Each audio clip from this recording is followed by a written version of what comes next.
Good afternoon everyone, welcome back.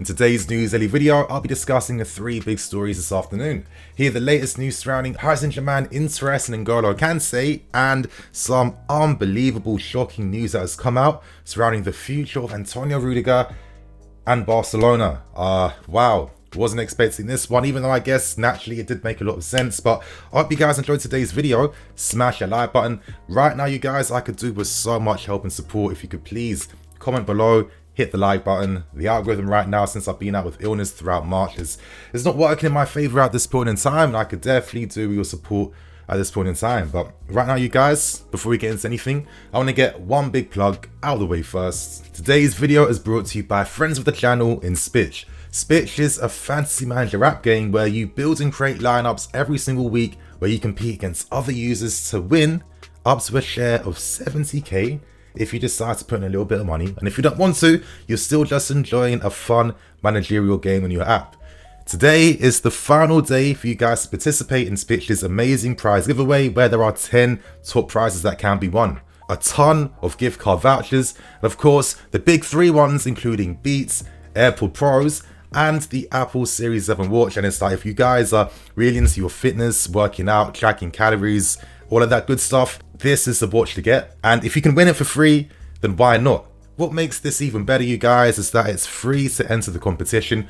All you have to do is go to the description, download Spitch first, register your details, of course provide your ID because you must be 18 plus to use the app. And once you do that, you are free to enter.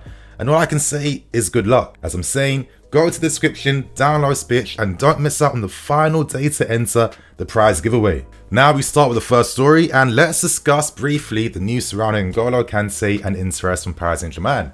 Now we got reports coming out from Le Parisien where they stated that Paris Saint-Germain tried to make an offer in the final days of the January transfer window to try and persuade N'Golo Kante to sign for them. At this point in time, Kante's contract does expire in 2023, which is just like a year from now, and let's hope we don't mess around like we're doing with other players in the squad by longing out his contract, because a guy like Kante, for me ideally, I would kind of like to see him retire at this club. And based on the reports coming out today, let's hope that that fantasy does actually become a reality, because reports did state that Kante quickly turned interest down from Paris Saint-Germain because he is very happy in London and very happy with the club.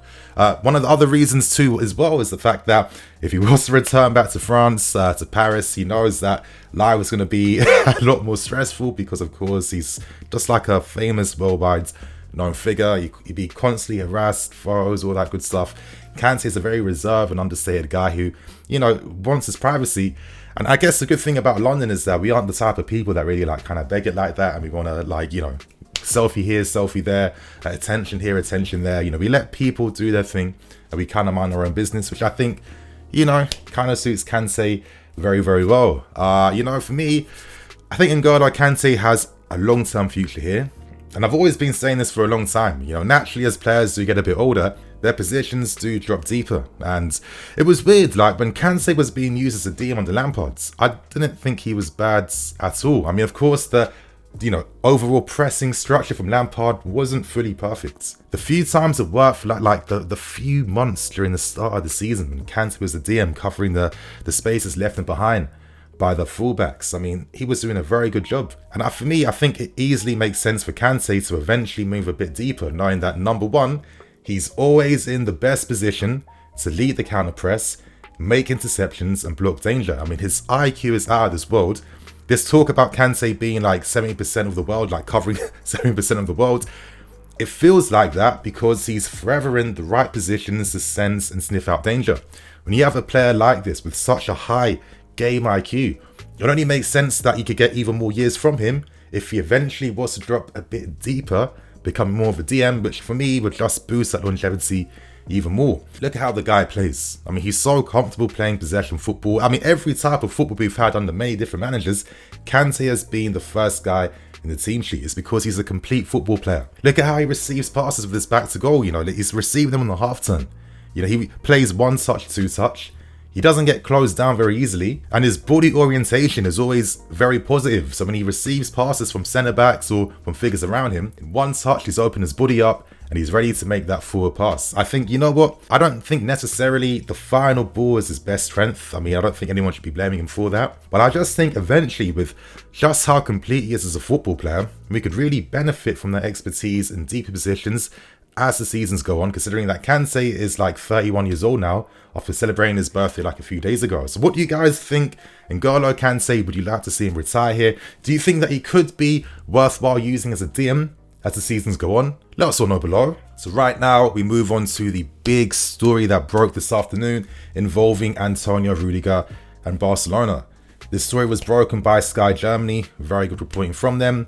And as we do know, Rudiger's contract is expiring this summer, and due to the sanctions currently imposed on the club, we can't hold any renewal talks to get him to sign. So now he is a free agent, and I guess it makes all the sense in the world that he will continue to talk to other clubs and hear their proposals. The report from Sky Germany does state that his brother, who is his agent, Senesi, met with Barcelona officials in Cruyff and Almani in the 5-star hotel Barcelona edition. As the report does state here, the trio takes a seat in a back corner of the hotel bar. In the secret meeting, people drink wine and water, gesticulate wildly, talk in English and laugh a lot. After almost 3 hours at 11:48 PM, the group separates. Senesi stays at the hotel. Almani and Cruyff take a few more meters on the street about their impressions and drive home separately a little later. So it's kind of funny how a lot of times when it comes to clubs holding talks over availability of players, it does feel like some Born Identity stuff at times. Everything is always in the shadows. Everything's always very secretive. And, you know, I guess seeing the literal proof in front of you of their meeting being recorded does confirm a lot of things. And, you know, it really tells you just how much, you know, secret talks happen behind the scenes of football all the time. It's clear that Barcelona are trying to sign Antonio Rudiger. And I have to give my thoughts and opinions surrounding this. I've got so much to say. On one hand, I feel frustrated by the fact that we allowed these contract renewal talks to just take so much time that we found ourselves in a situation where, you know, we've been sanctioned that we can't even renew talks with these players anymore. Why did it take so long? Like, what were we waiting for?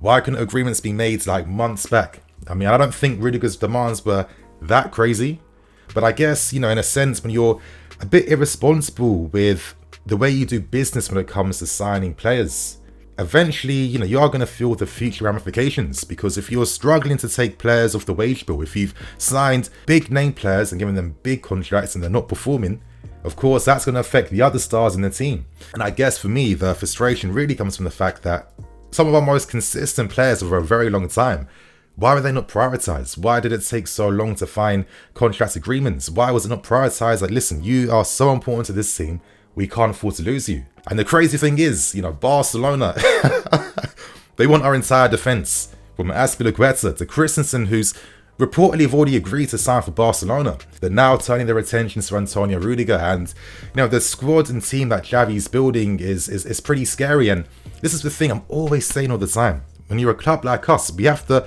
be very wary of our competition. You know, our competition are going to be clubs like your Liverpools, Man City's domestically. They'll stop us from winning the league. Internationally across Europe, your Barca's, your Madrids, your Bayerns, you know, we have to also make sure that we are competing on their level too, because they can stop us from lifting European trophies. And the fact that Barca potentially could be set on sight to sign all three of our defence, you know, a defence that won us the Champions League, that's, you know, being one of the best defences in Europe. I think it's safe to say, it's very safe to say, they could be strengthening their team to a ridiculous level right now for free, essentially. Listen, I understand the sanctions, poor timing, but for me, foresight is the most important thing. I've always felt like at times that our board is more opportunistic than they are about the foresight, you know? It's about making decisions in the moment based on things going wrong instead of having a long-term plan that you're building towards and you're literally ticking off the boxes one by one to get there. We've never ever been able to do that under our current board, and I'll put my hands up right now. You guys know I've been quite vocal with my criticism at times. This is why I'm not that fussed with them going, because I feel like we've reached a limit under the boards. I feel like we have. Crazy that we could be in a position where we're, you know, weakening the team for next season. Of course, it's not necessarily doom and gloom at this point in time, we have to think of the football business sense behind why this meeting is happening. Of course, currently with us being sanctioned, it's only natural that Rudiger is going to be talking to other clubs. It's only natural that other clubs will be talking to Rudiger.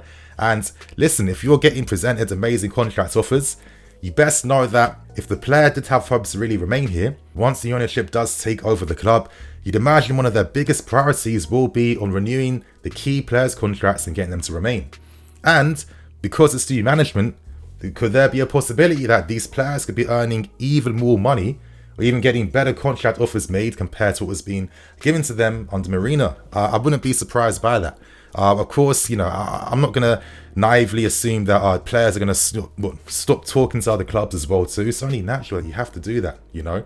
Let's look at Rudiger, for example. The club, like 2 seasons ago, was very happy to nearly letting him go to Tottenham or Paris Saint-Germain. And they've taken forever, like a season and a half, to even get anywhere near close to giving him the contract he wants. It only makes sense that now that we are currently being sanctioned, teams are going to look to move very fast to try and entice and capture our players. And that is the whole frustrating thing behind all of this, because ultimately, at the end of the day, I only really care and have all my energy for what happens on the fields. You know, the team, the players, the manager. That's really all I care about. And, you know, let's hope that this whole takeover thing, you know, it comes to a conclusion very soon, because this is like the part of the season now where you're looking towards bringing in the players you want for next season. You're looking towards, you know, safeguarding the squad for next season as well too. And the fact that we allow things to just, you know, take so goddamn long. I mean, if they did go, for me, this would be like the biggest indictment of the limit we had under our current boards, because it's not good enough, in my opinion, at all. To lose, well, Christensen and Rudiger, 2 players in their prime, and losing that experience of Aspilicueta on top, which I mean, I'm kind of okay with doing, but Christensen and Rudiger on frees, making no money from them, wow, that's mad to me. That's mad. And you're looking at next season, potentially, I guess, Thiago Silva, destined to be here. Kunde potentially coming as well too, makes sense. Levi Cole has to be a number 1 guy there for sure. I want this guy learning under Thiago Silva for next season. He's a wonder kid. He's a star, and this guy will be a world-class defender. And Trevor Chalobah stepped up and shown that this guy has all the ingredients in his game to step up another level. And bro, I saw that with Rudiger when we first signed him. Let's not act like Rudiger when he first signed was like some elite level player. Over the seasons, with more game time, you know, he was in and out of the team, he's improved and got better. And I feel like we could potentially do that, but maybe it's going to take some more time to get there. But of course, it's worrying. Naturally, it's very worrying, man. Barcelona, formidable team. Xavi, he wants a Barcelona team for the future to match that physicality alongside the technical play. That's why it's reported that Chelse will be signing for them in the summer. Rudiger, I mean, the guy 1v1 is an absolute beast. He rarely ever gets beaten. For me, one of the best ball-playing defenders in the world as well too. At our club, the 2nd best under Thiago Silva. But I mean, Rudiger is like the perfect embodiment of what Xavi wants at Barcelona. And bro, it's a bit worrying. You're looking at that potential defense in Christensen and Rudiger that they could have. That midfield as well with, you know, Pedri, Gavi, Kessie. Up front, the talent they have too. Ferran Torres, Dembele, Traore. I mean, damn, it's mad. But I guess that's all I can say about the story. Of course, it's not necessarily doom and gloom just yet. This is just part of the footballing procedure and business when you're an agent. So let's see what happens, and let's hope that it wakes the board up and wakes people up at the club quickly to get business done. So right now, you guys, we end things with a final story. So on that note, I'm going to wrap things up. I'm going to keep things moving. Thank you for watching. There is going to be another news daily video out today, but I'm going to discuss the bidding news and everything happening with the Rickers family, plus much more. So stay tuned. And on that note, I'm the EFC. This is bluelionstv. I'll catch you guys later with some more videos. Cool.